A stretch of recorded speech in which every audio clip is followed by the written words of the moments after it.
하나님께서 오늘 우리에게 주시는 말씀은 사도행전 11장 10절에서 18절까지의 말씀입니다.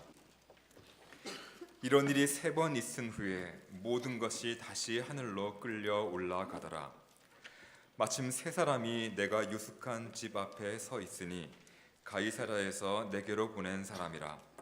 성령이 내게 명하사 아무 의심 말고 함께 가라 하시매 이 6 형제도 나와 함께 가서 그 사람의 집에 들어가니 그가 우리에게 말하기를 천사가 내 집에 서서 말하되 내가 사람을 욥바에 보내어 베드로라 하는 시몬을 청하라.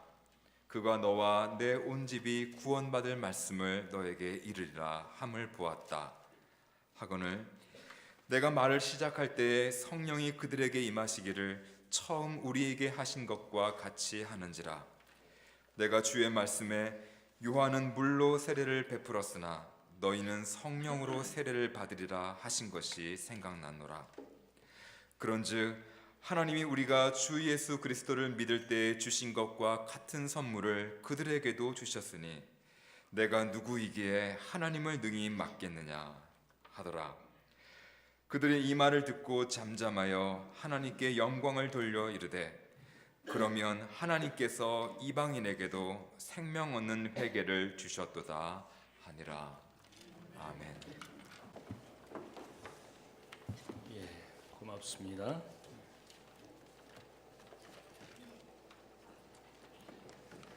지난 3월 2일 복음 전도자 빌리 그레함 목사님의 장례식이 미국 노스캐롤라이나주 샬롯에서 있었습니다. 목사님은 한 세기라는 긴 세월을 살아서 미국뿐 아니라 다른 사람들에게 영향을 끼친 것이 아니라 그분의 단순하고도 명확한 복음의 메시지를 인종과 나라를 넘어서서 많은 사람들에게 전하였기 때문입니다.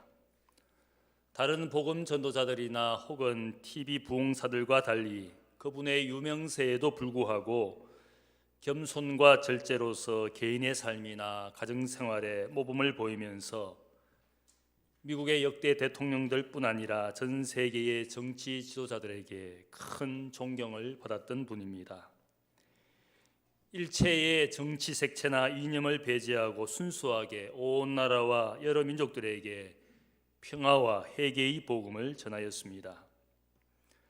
그는 미국 국민의 국민 목사였을 뿐 아니라 전 세계를 향한 20세기 유일무이한 복음의 사도였습니다.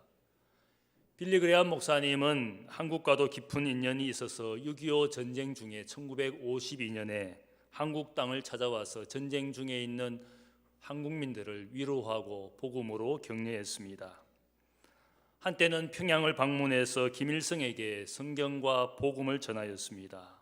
그리고 또한 2번째 또 평양을 방문했을 때 드디어 김일성은 목사님을 향하여 당신은 더 이상 나의 친구가 아니라 나의 가족입니다. 이렇게 고백을 한 정도로 빌리 그레함 목사님은 한국 땅을 사랑했습니다.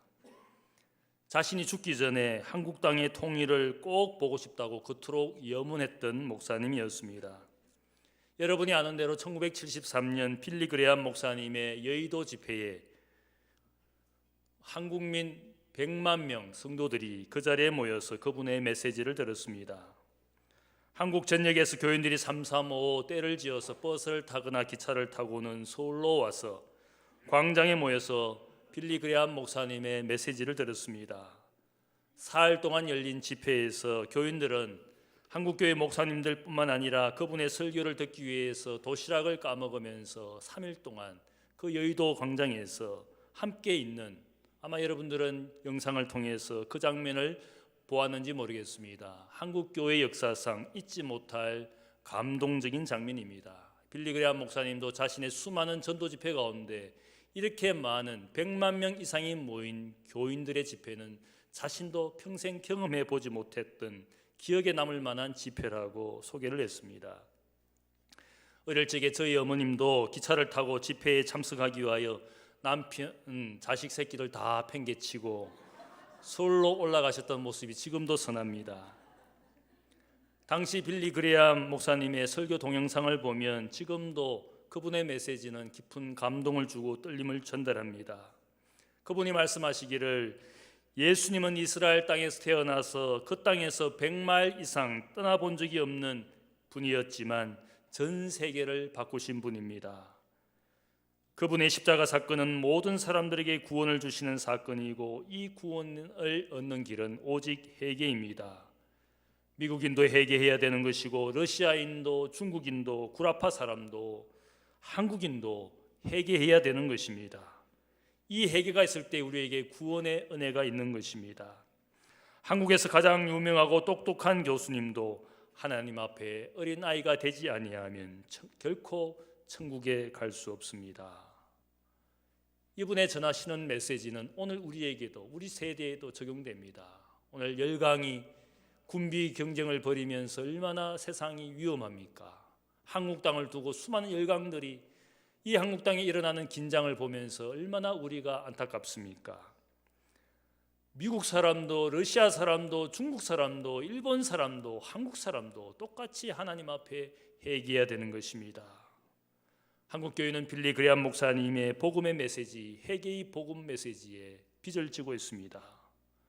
그분의 메시지 가운데 많은 사람들이 감명을 받고 그 이후로 한국교회는 더욱 폭발적으로 성장을 했습니다. 오늘 우리가 부른 찬송 282장, 우리가 부른 이 찬양은 빌리 그레암 목사님이 가장 좋아하시는 찬송이었습니다. 그래서 그분의 복음 집회 때마다 반드시 마지막에 이 찬송을 불러서 사람들을 복음에 초청했습니다. 이번 빌리 그레암 목사님을 기념하는 장례 예배가 미국 의사당 한복판에 열렸습니다. 많은 미국의 정치 지도자들, 대통령들이 그 자리에 있고 이 찬양을 그의 아들 프랭클린 목사님이 키보드를 치면서 이 찬양을 불렀습니다. 아들 프랭클린 목사님은 젊을 때 그토록 아버지를 속을 썩였던 많은 영적인 방황을 통해서 수많은 세월들을 보내고 나서는 결국 목회자가 되고 아버님의 뒤를 이어서 이제는 빌리 그레암 크루세이드의 전도자가 되었습니다. 아버지의 관 앞에서, 그 관이라는 것은 노스캐롤라이나주 교도소 제사자들이 만든 싸구려 300불짜리 관이었습니다. 그 아버지의 관 앞에서 미국 정치 지도자들이 보는 앞에서 이 찬양을 불렀습니다. 큰 죄에 빠진 날 위해 주 보혈 흘려줬으니 또 나를 오라 하시니 주 앞에 거저 갑니다. 아버지의 관 앞에서 아들이 눈물을 흘리면서 모든 미국의 지도자들이 지켜보는 앞에서 이 찬양을 불렀습니다. 아버지의 복음은 간단했습니다. 인생이 하나님 앞에 회개하지 아니하면 구원받을 길이 없고 천국에 갈 길이 없다라고.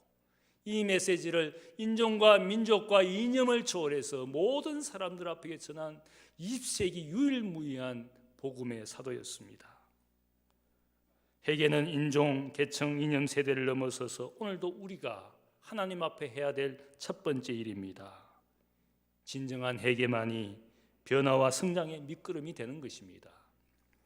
오늘 본문 사도행전 11장을 보면 회개를 통하여 변화되고 성장한 사람들의 이야기가 나옵니다. 제자 베드로가 이방인 로마 백부장 가정에 복음을 전했습니다. 그들이 복음을 받아들일 때 하나님의 성령이 이 가정에 임하는 것을 사도 베드로가 지켜보았습니다. 그리고 그들에게 물세례를 베풀었습니다. 베드로가 예루살렘에 올라갔을 때에 거기에 있던 예루살렘 교인들 중에 할례를 강조하고 율법을 강조하는 교인들이 베드로를 비방했습니다. 너는 유대인으로서 어떻게 이방인의 가정에서 함께 그들과 함께 먹고 마셨느냐. 베드로를 비방했을 때 오늘 읽은 이 말씀은 베드로가 고넬료 가정에만 하나님의 역사가 어떠했는지를 보고합니다. 그리고는 그가 17절에 말하기를 내가 누구이기에 하나님이 하시는 일을 막을 수가 있겠느냐. 그렇게 그는 고백합니다. 하나님이 이방인을 하나님의 자녀로 삼으시는 이 놀라운 역사를 인간인 그 누구도 막을 수도 멈출 수도 방해할 수도 없는 것이다. 그렇게 그는 고백하며 선포합니다. 이 변화의 역사는 하나님이 주도하시는 것이기 때문에 결코 인간인 내가 막을 수 없는 것이라고 고백합니다. 이 말씀은 진정한 회개의 역사를 통하여 하나님이 그 가정과 인생을 바꾸어 가시는 하나님의 역사를 우리는 결코 막을 수 없는 것이다. 하나님이 하시는 변화의 역사라고 그가 그렇게 고백하고 있습니다. 오늘 이야기를 보면 여기에 세 종류의 사람들이 변화되는 것을 보여줍니다. 첫 번째는 먼저 제자 베드로가 변화되었습니다. 우리가 아는 대로 제자 베드로는 어떤 사람입니까? 주님을 3번이나 부인했습니다. 마지막 밤에 주님을 위하여 나는 내 목숨을 바칠 수 있는 사람이라고 큰 소리 쳤지만 그는 그 밤이 지나가기도 전에 대제사장의 집들에서 계집종 앞에서 주님을 3번이나 부인했습니다. 새벽 닭 울음소리가 날 때 주님의 말씀이 기억났습니다. 이 밤에 너가 나를 3번이나 부인하게 될 것이다. 주님의 말씀을 기억하고 베드로는 그 집에서 나가서 통곡하며 회개했습니다. 이것은 베드로의 회개의 역사라고 흔히 우리가 부르고 있습니다. 그러나 그것은 그의 모든 것이 아니었습니다. 이후에 부활의 주님을 만나고 오순절 교회에 임하시는 하나님의 은혜를 경험했습니다. 그 이후에 많은 형제들 사람들에게 복음의 설교를 하고 심지어는 유대교의 지도자 앞에서 담대하게 주님의 이름을 증거했습니다. 이러한 예루살렘 교회 이제는 누가 봐도 능히 교회의 지도자라고 그의 명예와 인기가 높아졌던 그 순간에도 하나님은 여전히 베드로에게 새로운 변화를 기대하셨습니다.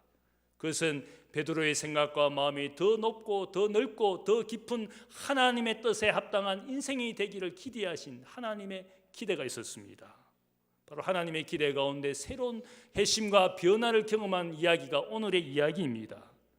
하나님의 더 크시고 더 높으신 계획과 뜻을 따라 베드로라는 인생이 이제는 교회의 지도자가 되는 것이 다가 아니라 진정으로 하나님이 원하시는 삶을 살고 하나님이 원하신 뜻을 따라 그의 생각과 마음을 바꾸기를 원하시는 하나님의 기대가 있었습니다. 그래서 오늘 사도행전 우리가 11장을 읽었지만 그 10장의 이야기를 보면 요빠의 이 유대인 베드로가 한 사람 형제의 집에 머물게 됩니다. 기도하는 중에 하나님이 환상 가운데 그에게 말씀합니다. 그것은 유대인이라면 먹을 수 없는 부정한 고기를 하나님께서 말씀합니다. 베드로야 일어나 잡아 먹어라. 그때 베드로가 어떻게 대답합니까? 먹을 수 없습니다. 먹어라. 먹지 못합니다. 먹어라. 먹지 못합니다. 3번이나 베드로와의 대화를 통하여 먹으라고 하지만 유대인인 베드로는 이 음식을 먹을 수 없습니다. 먹을 수 없는 이유가 있었습니다. 그 음식을 싫어했기 때문에 못 먹은 것도 아니고 식욕이 없어서 먹지 않은 것도 아닙니다. 이것은 유대인이라면 음식법, 정결법을 지키는 유대인이라면 결코 먹을 수 없는 부정한 고기에 불과했습니다. 그것을 하나님이 먹으라고 말씀하시는 것을 그가 이해할 수가 없습니다. 그런데 오늘 이 환상의 뜻이 무엇인가를 그가 생각하는 중에 그의 집을 찾아온 로마 백부장 고넬료가 보낸 3사람을 만나게 됩니다. 우리 주인이 당신을 주인의 가정에 초청하기를 원합니다. 오늘 말씀을 보면 성령께서 그들의 초청을 이미 말씀해 주셨습니다. 초청하거든 그 집에 가서 하나님, 그 가정에 임하시는 하나님의 구원의 메시지를 전하도록. 복음의 메시지를 전했을 때 놀라운 것은 이방인 가정에 거기에 있던 모든 사람들이 예수의 복음을 받아들입니다. 복음을 받아들인 후에 임하는 놀라운 하나님의 성령의 역사를 경험하는 것을 보면서 가장 놀라워했던 사람이 누구입니까?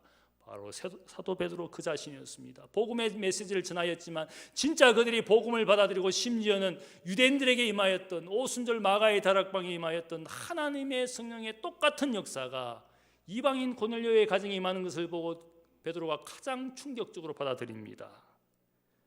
이 놀라운 사건을 경험하면서 변화된 사람은 베드로, 유대인 베드로였습니다. 그는 정통 유대인으로 자라나면서 이방인을 접촉하거나 혹은 이방인과 식사의 교제를 한다는 것은 상상도 하지 않았던 일입니다. 하지만 고넬료 가정에 임하시는 성령의 역사를 경험하면서 그는 주님의 말씀을 생각하였습니다. 요한은 물론 너희에게 세례를 베풀지만 너희는 성령으로 세례를 받으리라. 자신들도 성령의 세례를 받았습니다. 이방인 가정에 똑같은 성령의 역사가 임하는 것을 보고 이제는 이방인들을 하나님의 자녀로 부르시는 하나님의 구원의 사건을 자신의 눈앞에서 목격했습니다. 주님의 말씀이 생각나고 그것이 베드로의 생각과 마음에 변화를 주었습니다. 닭 울음소리에 눈물을 흘리고 통곡하며 회개했던 그것이 베드로의 회개의 모든 것이 아니라 새로운 회심과 새로운 변화와 새로운 성장이 베드로의 인생에 있다 할 수 있습니다. 그것은 바로 이제는 이방 선교의 문을 열도록 예루살렘 교회의 지도자인 베드로의 마음과 생각을 고쳐주시는 변화의 역사였습니다. 베드로를 바꿀 때에 비로소 예루살렘 교회도 바꿀 수 있기 때문에 하나님이 그에게 역사하신 것이라 알 수 있습니다. 고넬료 가정의 변화만을 우리가 생각하지만 사실은 이 이야기 속에 가장 중요한 사람은 어쩌면 베드로라는 인생일 겁니다. 한 사람 유대인 교회의 지도자인 베드로의 생각을 바꾸시는 역사였습니다. 하나님의 성령이 고넬료 가정에 임하신 것도 있지만 하나님의 성령과 말씀이 베드로의 인생의 생각을 바꾸시는 변화의 이야기가 오늘 이야기입니다. 어떤 중년 여인이 갑자기 쓰러져서 가사 상태에 빠졌습니다. 가사 상태 중에 이 여인은 천국에 가서 하나님을 만났습니다. 하나님께 묻기를, 하나님, 제가 이제는 죽는 것입니까? 그렇게 물었을 때 하나님께서 그녀에게 대답합니다. 넌 앞으로 43년 2개월 8일을 더 살다가 천국에 올 것이다. 이렇게 대답했습니다. 하나님의 음성을 듣고 나서 이 여인이 기쁜 마음으로 있을 때 의식이 돌아오고 살게 되었습니다. 그녀는 자신에게 40년 이상의 인생이 더 남았다라는 사실을 알고는 인생을 새롭고 멋있게 살기 위해서 그 병원에서 입원한 김에 얼굴 수술을 했습니다. 눈 수술도 하고 코 수술도 하고 턱 수술도 받고 드디어 퇴원했습니다. 그런데 어처구니 없게도 퇴원하는 그 길에 앰뷸런스 차에 치여서 그 자리에서 죽었습니다. 천국문 앞에 도착한 여인은 하나님께 항변했습니다. 하나님, 제가 40년 이상 더 살 거라고 말씀해 주시지 않았습니까? 하나님이 그녀에게 대답합니다. 미안해, 내가 몰라봤어.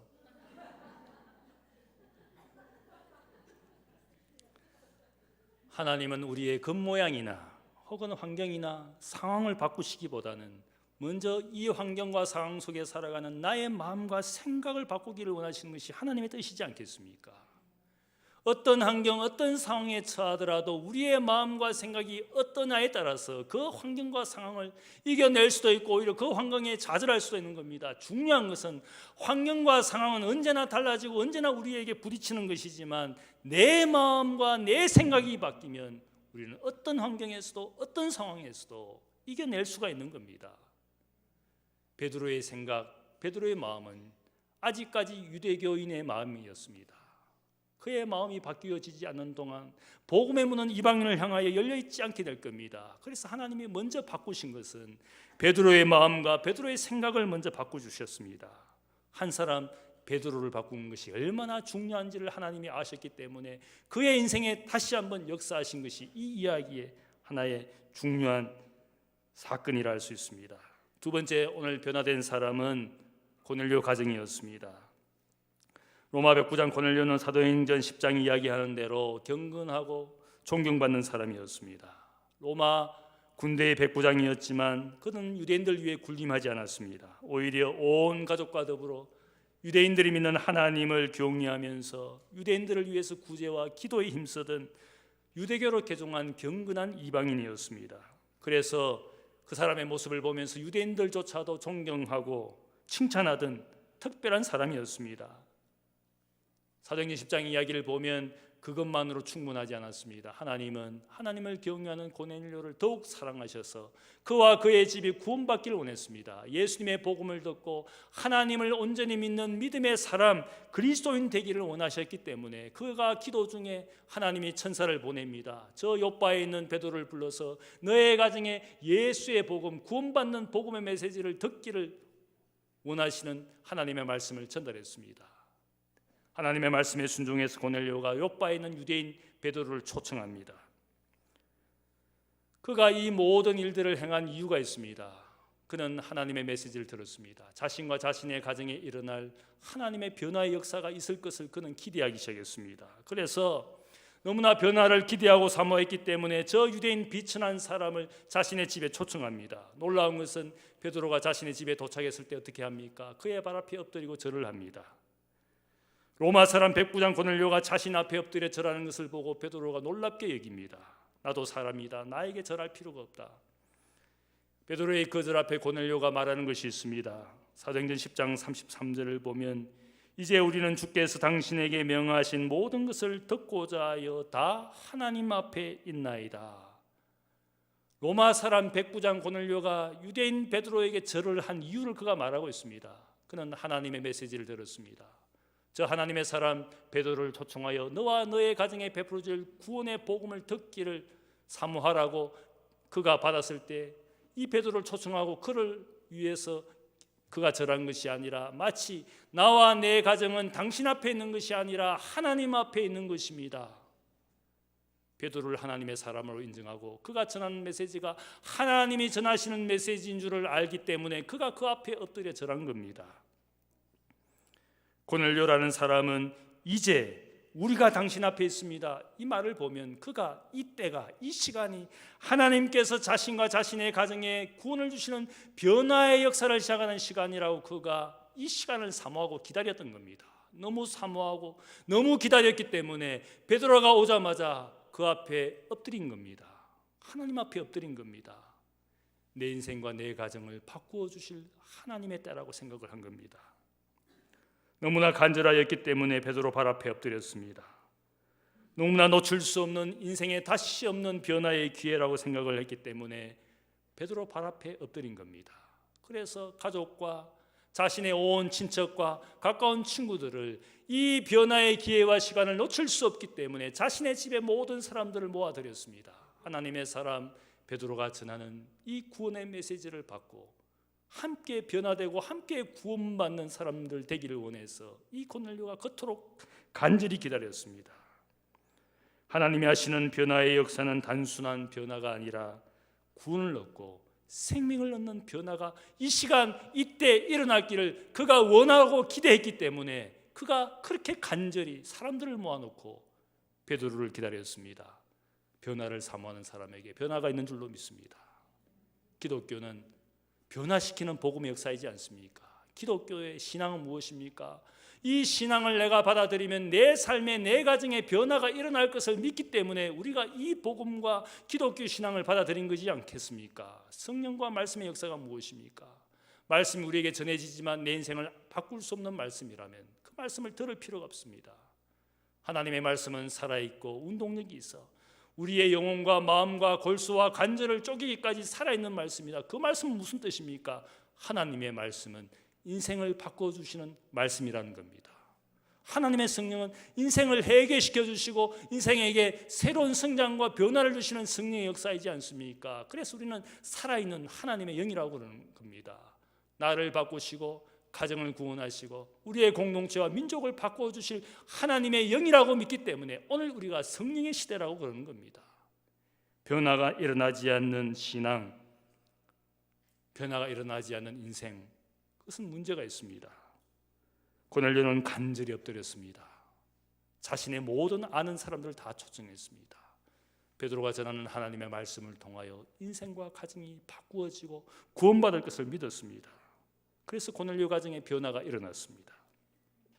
세 번째로 오늘 이 이야기에서 변화된 한 공동체가 있습니다. 그것은 예루살렘 교회였습니다. 예루살렘 교회는 베드로를 만나게 되었을 때 거기에 특별히 교인들 중에 할례파 교인들이 있었습니다. 예수를 믿어도 여전히 할례를 받아야 되고 모세의 율법을 지켜야 된다고 주장하는 그런 사람들이 있었습니다. 사도행전을 보면 예루살렘 교회 교인들 중에는 옛날에는 제사장들이었던 사람들이 있었습니다. 과거에 바리새파 사람으로 살던 사람이 있었습니다. 그런 사람들이 예루살렘 교회 교인이 되고 나서도 여전히 아마 할례파 교인처럼 모세의 율법을 강조했습니다. 예수를 믿어도 여전히 우리는 할례를 받고 유대교가 지키는 모든 것을 지켜야 한다고 주장하는 사람들이 봤을 때 베드로는 문제가 있었습니다. 이방의 가정에 가서 그들과 함께 식사를 하고 교제를 했습니다. 베드로를 비방했습니다. 이 모습을 보면 예루살렘 교인들은 여전히 이방 성교의 문을 열지 않고 이방인과 교제를 하는 것을 꺼리는 사람들이었습니다. 그러나 오늘 말씀을 보면 베드로는 이 사람들을 향하여 분명하게 증거합니다. 하나님께서 나를 통하여 또한 내가 보고 듣게 한 모든 것을 통하여 고넬료 가정에 일어난 그 일들을 통해서 하나님께서 어떻게 우리에게 뜻하시고 우리가 어떤 삶을 살아야 되는지, 교회는 어떤 방향으로 복음을 전하고 이제는 이 세대는 하나님의 은혜와 복음의 역사 가운데 이제는 세상으로 이방으로 나아가도록 하신 것이 하나님의 뜻이었다는 것을 분명히 전합니다. 하나님이 하시는 일, 하나님이 인생을 바꾸고 하시고 인도하시는 그 일을 누가 막을 수가 있겠느냐 분명하게 전합니다. 베드로가 변화되지 않았다면, 예루살렘 교회 교인들의 생각과 태도가 바뀌어지지 않았다면 오늘 이방 세계에 복음은 전하여지지 않았을 겁니다. 그 공동체가 고넬료 가정에 임한 승리의 사건을 통하여 하나님의 뜻이 어디 있는 줄을 그들이 증거받았기 때문에, 그들의 태도를 바꾸고 마음을 바꾸었기 때문에 오늘 선교의 문이 온 이방 세계로 열려진 것이라 할 수 있습니다. 변화된 사람, 변화된 공동체를 통하여 복음이 세상으로 열려지게 된 것이라 할 수 있습니다. 성령은 오늘 우리를 통해서 역사하실 때 교회를 바꾸고 인생을 바꾸었습니다. 기독교 신앙은 결코 죽은 것이 아니라 내가 늘 바뀌어지도록 살아있게 하시는 것이 복음의 역사이지 않겠습니까? 여러분을 가정으로부터 불러내신 것이 무슨 뜻이겠습니까? 안 믿는 가정에서, 하나님을 모르고 살던 그 가정에서 여러분을 불러주셨을 때 여러분의 한 사람의 변화를 통하여, 여기에 보면 계속되는 이야기가 뭡니까? 고넬료와 그 가정을 향하신 하나님의 뜻을 계속 이야기했습니다.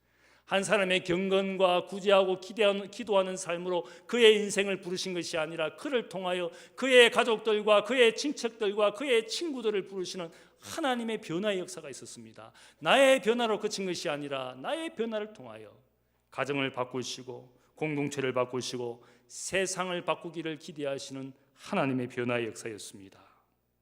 베드로는 바로 그러한 하나님의 뜻을 알았습니다. 바울은 어떠합니까? 바울도 그가 복음을 전하면서, 어쩌면 그도 바리새파 출신으로서, 바리새인으로서 유대인만을 위해서 어쩌면 살았을지 모르는 인생이었습니다. 그러나 주님의 복음을 받아들이고 주님을 만나면서 그가 어떻게 변화됩니까? 나는 이제는 유대인을 위해서도 이방인을 위해서도 주님처럼 모든 인생을 자신의 친구와 이웃으로 받아들이시는 그분의 인생처럼 그도 유대인뿐만 아니라 이방인을 위해서도 자기의 인생을 드릴 준비가 되어 있었습니다. 나는 이제 법에 얽매여 사는 사람은 아니지만 유대인을 위해서 내가 이렇게 열심히 선교하는 것은 아무쪼록 그 가운데 영혼을 얻기 위해서, 내가 이방인은 아니지만 내가 이방인을 위하여 사는 것은 그 이방인 가운데도 주님께서 나에게 맡기신 영혼을 얻기 위해서, 내가 아무쪼록 모든 사람을 위하여 모든 사람의 종이 된 것은 그 가운데 영혼을 얻기 위해서, 이것은 선교의 모델이 되었습니다. 누구만을 위한 인생이 아니라 우리 모든 그리스도인들은 모든 사람의 종이 되도록, 그들의 영혼을 구원하도록 우리를 바꾸어 주신 겁니다. 저는 젊을 때 아주 보수적이고 아주 교리를 강조하는 그런 교단에서 살아났습니다. 근데 여러 가지 상황에 의해서 결국은 제가 한국 땅을 떠나게 되고 미국의 많은 신학교를 경험하고 돌아와서 제가 교제하는 목사님들은 이제 많은 교파의 목사님들과 교제를 합니다. 제 신학이 넓어지고 깊어질수록 제 마음 가운데 그런 마음이 있습니다. 내가 언제부터 이렇게 교파를 따지는 목사가 되었나? 하나님이 왜 이렇게 많은 교파의 신학교에서 공부를 하고 왜 많은 목사님들을 교제하게 하셨나? 제가 그런 생각을 하게 됩니다.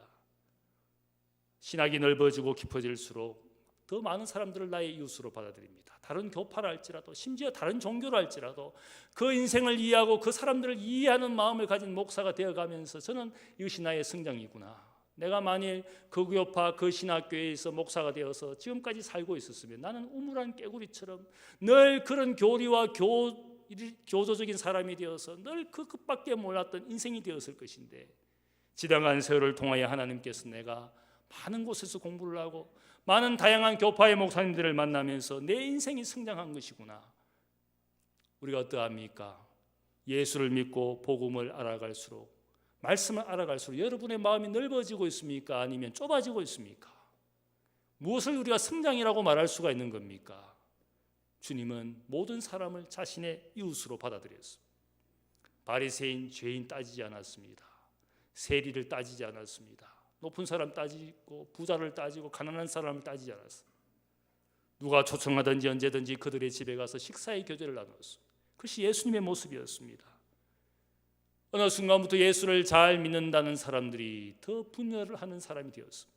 너와 나는 다르다. 수많은 분열 가운데 자신의 좁은 생각과 편견과 선입관을 가지고 오히려 교회에 문제를 일으키는 사람들이 얼마나 많습니까? 오늘 이 이야기를 보면 이 가정의 변화를 통하여 베드로를 바꾸셨습니다. 그 가정을 바꾸시고 예루살렘 교회 공동체를 바꾸었습니다. 은혜는 우리의 마음을 넓혀주는 겁니다. 좁아지는 것이 아니라 고린도 교인들이 서로의 은사를 자랑하고 주장할 때 바울이 하는 말이 있습니다. 너희는 그리스도 안에서 너희의 좁아진 심정을 넓혀라. 마음을 넓히는 그리스도인이 되라. 자기 것만을 주장하고 자기 것이 최고라고 말할 것이 아니라 언제나 좁아진 마음을 넓히는 인생이 되라. 그것이 우리가 형제를 받아들이는 내 생각과 마음의 변화를 통하여 복음과 은혜가 역사하는 겁니다. 빌리 그레이엄 목사님은 자신의 장례식에 이 성경 구절을 읽어달라고 부탁을 했습니다. 그래서 빌리 그레이엄 목사님이 마지막으로 출석했던 교회의 담임 목사님이 그 샬롯에서 진행되는 장례식에서 목사님이 읽어달라고 했던 그 성경 구절을 읽습니다. 에베소서 2장 4절의 말씀을 보면 긍휼에 풍성하신 하나님이 우리를 사랑하신 그 큰 사랑을 인하여 허물로 죽은 우리를 그리스도와 함께 살리셨고 또 함께 일으키사 그리스도 예수 안에서 함께 하늘에 앉히시니 이는 그리스도 예수 안에서 우리에게 자비하심으로써 그 은혜의 지극히 풍성함을 오는 여러 세대에 나타내려 하심이라. 너희는 그 은혜에 의하여 믿음으로 말미암아 구원을 받았으니 이것은 너희에게서 난 것이 아니요 하나님의 선물이라. 빌리 그레이엄 목사님은 자신의 모든 존재와 사역이 오직 하나님의 은혜라고 고백했습니다. 우리가 구원받는 것이 내가 잘나서 내가 똑똑해서 내가 능력이 많아서 구원받는 것이 아니라 오직 전적인 하나님의 은혜에 의해서 우리가 구원받아 하나님의 자녀가 되었습니다. 그는 일평생 이 복음을 전했습니다. 하나님의 은혜에 의해서 우리가 복음을 받아들이게 되고 회개하는 것이고 우리가 인생이 누리는 것 이 모든 것이 하나님의 은혜라고. 사도 바울도 마찬가지입니다. 나의 나 된 것은 하나님의 은혜라. 위대한 복음의 사도 빌리 그레이엄 목사님은 은혜로 살다가 은혜 아래 자신의 인생을 하나님 앞에 드린 위대한 복음의 사도였습니다. 그가 전하는 회개의 복음, 은혜의 복음은 저는 지금도 유효하다고 생각을 합니다. 나의 인생을 바꾸고 나의 가정을 바꾸고 내가 있는 이 땅과 이 사회를 바꾸는 것은 오직 하나님의 은혜의 복음이라고 저는 믿습니다. 미국인도 회개해야 되는 것이고 러시아 사람도 회개해야 되는 것이고 저 중국 사람들도 회개해야 되는 것이고 저 북한 땅의 사람들도 회개해야 되는 것이고 오늘 이념으로 서로 싸우고 있는 이 정치 지도자들도 회개해야 되는 것이지 않겠습니까? 은혜에 의해서 구원받은 줄로 믿습니다. 여러분 인생의 변화를 기대하시는 더 높고 더 크게 더 넓게 인생의 생각을 바꿔주시는 하나님의 은혜로 여러분 인생을 주께 맡겨 하나님의 기쁨 되는 하나님의 백성 되시기를 주님의 이름으로 축복합니다. 기도하겠습니다. 사랑의 아버지 하나님 감사합니다. 위대한 복음의 사도들은 그 메시지가 오늘도 우리 시대에도 아버지 하나님 여전히 유효하면서 그 복음, 회개의 복음, 은혜의 복음이 인생을 바꾸고 인생을 새롭게 하는 그 메시지를 우리에게 지금도 들려주고 있습니다. 아버지 하나님, 주님 앞에 날마다 무릎 꿇고 새로운 회개가 필요합니다. 새로운 성장이 필요합니다. 새로운 변화의 역사를 주도하시는 성령과 말씀의 역사를 기대합니다. 내가 많은 사람들 중에 하나님의 자녀로 부르심을 입은 것은 나로 말미암아 내 가정을 구원하고 내가 함께하는 이웃과 친구들을 주께로 인도하며 이 땅과 이 민족 공동체를 향한 하나님의 거룩한 뜻을 나타내도록 우리를 부르신 것을 믿습니다. 하나님 아버지, 오늘도 말씀 앞에 자신을 바꾸고 새롭게 하는 일들을 만들어가는 변화하는 그리스도인 되게 하시고 성장하는 그리스도인 되게 하시고 새롭게 되는 교회 공동체가 되게 하여 주옵소서. 나를 그렇게 사용하여 주시기를 원합니다. 감사하며 예수님의 이름으로 기도하옵나이다. 아멘.